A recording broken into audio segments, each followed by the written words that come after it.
What's going on, guys? My name is Triforce Addiction. Welcome back to another COD mobile video. So the Tactical Unicorn and the KN-44 finally came out for as a double draw.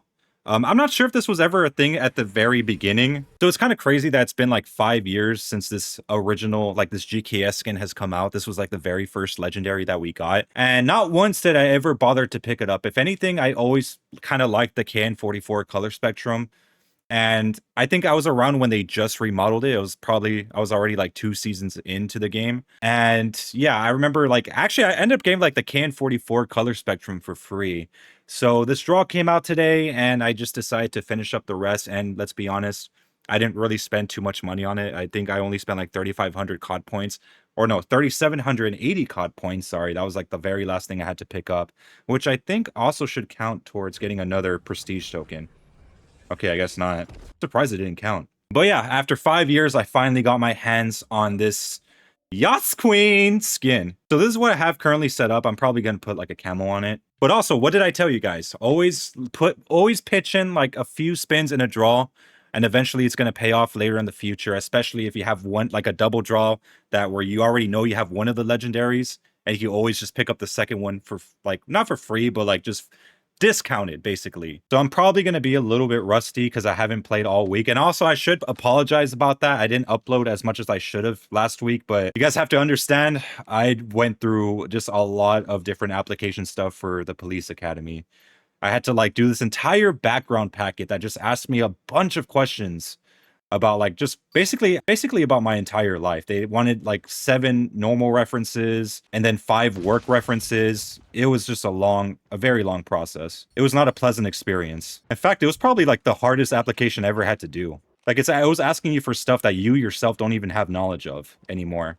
Let's say, especially if you move to different neighborhoods, let's say you had this childhood home and then you move somewhere else later on in your life, but then you move again. You have to get all that information on where you moved. And well, basically you just have to get all the information of your past neighbors. And the thing is that you don't know whether or not they actually live there anymore. And you don't even have their numbers because, let's be honest, nowadays, we don't even talk to our neighbors anymore. It's not like the 90s where we got to have freaking neighborhood parties, invite our neighbors to a barbecue or something like that. So it is much harder to get references. But thankfully, because of my time in the army, doing all the TRADOC training for my MOS, I was actually able to get a lot of work references since they do count as work references. But trust me, it was a freaking long ass difficult process that shouldn't have been issues in the first place. But it's the police academy. They kind of have to know everything about you before you actually get hired because, they don't want to be hiring criminals. I love this. I love coming back to this game. It's been a while, man. And this is a game where you have to keep a certain habit. Not your rustiness is going to get the better of you. I'm playing with a little bit of hesitation because I don't know. It's I kind of forgot how to play the game. Even if it's only been a week. It's insane to me how you cannot get this singular kill. But yeah, this application process it was just absolutely terrible. Mental anguish up the ass. I'm not even kidding. I don't even care that I'm losing. I'm gonna get sniped the moment I leave this area. Yup. Okay. I don't care that I'm losing. I actually just want to discuss this whole thing. I just want to vent out my frustrations. Honestly, I don't even care about winning or losing at this point. For all of you guys that never moved a day in your life and you're joining a police academy or some sort of agency, I envy you. Because your past neighbors are your current neighbors anyways. You never have to worry about filling that part out and then getting their number, then their email. They wanted all that stuff from you. How the fuck am I supposed to know what my neighbor's email is? Imagine me just going to their door, just awkwardly saying, "Hey, I know I don't know you that much, but can I have your phone number and your email so I could list you as a reference?" It's just weird. Thankfully, my aunt kind of helped me with a lot of it. Thankfully she knew a lot of the neighbors that I currently have. Oh my god. But then again, I mean, she's lived there for over 30 years, So yeah, she would know. But for me, I've only lived here.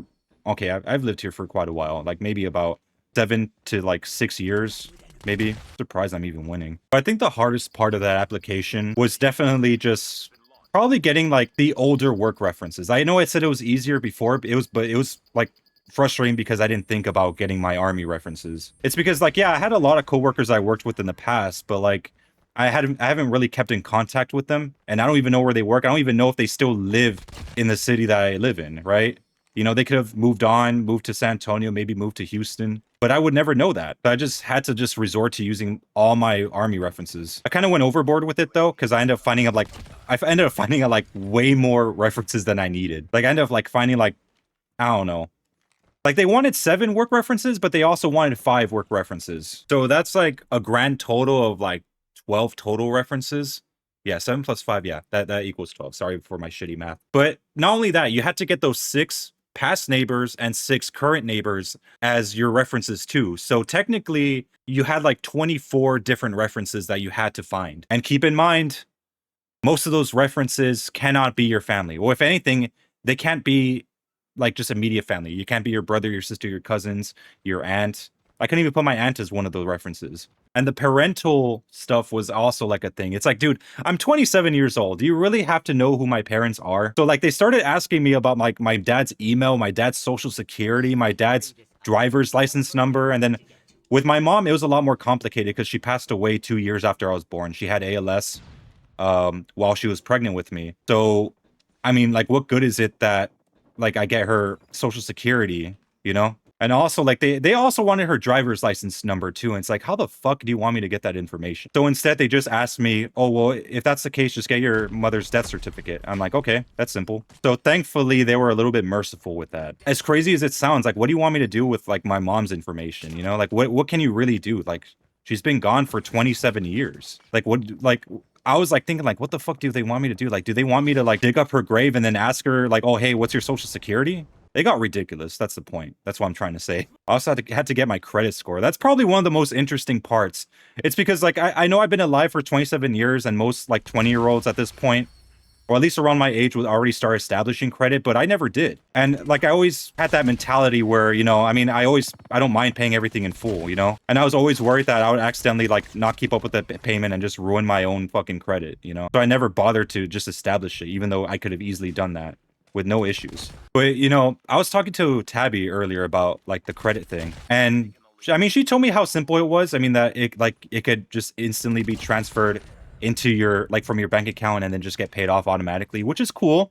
I didn't think about that. But then I started thinking about all the shit that I bought in COD Mobile. Like in this game, I spent a lot of money in this game. Imagine how good my credit score would have been if I paid off everything. Like everything that I've ever bought in this game. My credit score would be like at a max of 850. Okay, maybe not that high, but it would be extremely good. I should have done that from the very start. I don't know why I didn't bother doing that. Cops would have looked at my credit score record and just think like, what the fuck, is this guy like stinking rich? Yeah, me not establishing credit during that time, or like getting some sort of Apple credit card, that was clearly a missed opportunity on my part. And it's not like, again, it's not like if I was worried of being irresponsible with it. It's just like, what if I forgot I had to pay like the monthly bill with that stuff, and I would end up ruining my credit with it, you know? Like I knew it could pay it off, but I just didn't want to deal with that potential issue and then ruin my future financing stuff, you know? That's why I never bothered with it. And again, like having like an Apple credit card where it could just deduct from my main bank account into like that credit card and just pay whatever I owe. Like, I think that would have helped significantly at the very beginning of this. I would have had this extremely good credit with all these, like, buying all these skins. I don't know why I didn't think of that as a, like, when I was younger. Doesn't mean I'm in a worse off place, but I could have been at a way better place financially. Well, at least in terms of credit score. You know, I might actually do that, honestly. I might set up, like, an Apple credit card and then just start doing that. I'm really considering doing that. All right, guys. Anyways, here is the class stuff that I have for you guys. Small length suppressor, light barrel short, OWC laser tactical, 40 round extended mag, and granulate grip tape. So yeah, this is the tactical unicorn for you guys. I finally got it after like 5 years. I'm thankful that I finally got it. I didn't have to pay too much for it. But yeah, is it worth getting in 2025? That's a good question. I'm not really that sure. I mean, if you guys are a fan of the GKS, I do recommend picking it up. And if you've already gotten at least some of that stuff in the draw, might as well just finish it, right? But yeah, anyways, I hope you guys have a wonderful day, and I'll see you guys later.